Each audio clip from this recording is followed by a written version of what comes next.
Becker, Yvon Bach, ne décolèrent pas après l'interview de Florent, Fabrice Deville, paru dans Midi Libre et qui, selon lui, pointe les défaillances de la police dans le cadre de la mort de Pierre, Benjamin Guettet.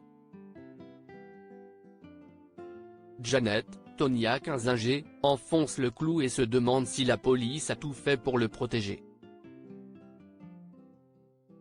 Becker continue de défendre Yann, Constantin Balzan, persuadé qu'il est incapable d'avoir tué Pierre. Janet n'est pas si sûre. Alex, Benjamin Bourgois, continue de chercher des indices pour disculper son collègue. Là, sans preuve supplémentaire, Yann est conduit au palais de justice sous les yeux goguenards de ses collègues. Devant le juge Laplace, Nicolas Buchou, Johanna, Aurore Delplace, plaident pour une remise en liberté immédiate mais le juge ordonne sa mise en détention. Avant son départ en prison, Johanna lui assure de tout faire pour découvrir la vérité et l'innocenter.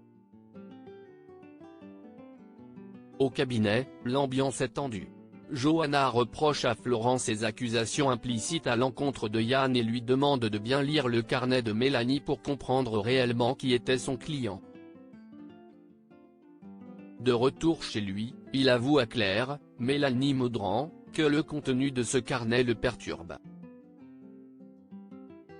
Ils en parlent tous les deux et se demandent si Pierre ne les aurait pas manipulés.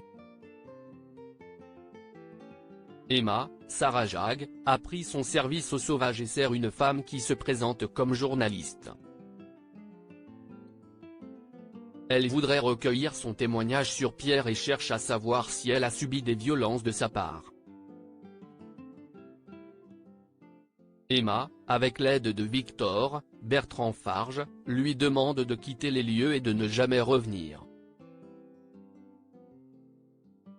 Flore et Thiago emménagent à la coloc. Les membres de la coloc s'apprêtent à accueillir Flore, Emmanuel Boisise, et Thiago, Félicien Haro. Alain, Frédéric Van Dendrich, a un petit pincement au cœur de les voir partir tandis qu'Elisabeth, Christelle Labaude, ne cache pas sa joie. Flore n'est pas dupe et se sent soulagée de quitter la maison. Elle confie d'ailleurs à Thiago qu'elle ne peut plus d'Elisabeth et la trouve hypocrite avec ses airs de bourgeoise plein d'argent. Celle-ci entend leur conversation et se vexe. Au moment du départ, Alain glisse une enveloppe à Flore pour l'aider à payer son premier loyer.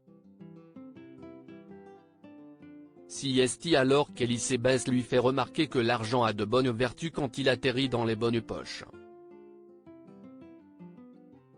Alain assiste, consterné, à une joute verbale à laquelle il ne comprend rien. Flore lui rend son enveloppe et s'en va. À leur arrivée à la coloc, ils sont chaleureusement reçus par Élise, Malia Roman, et Ludo, Folco Marchi. Dans la maison redevenue calme, Alain et Elisabeth ont une conversation musclée mais chacun campe sur ses positions.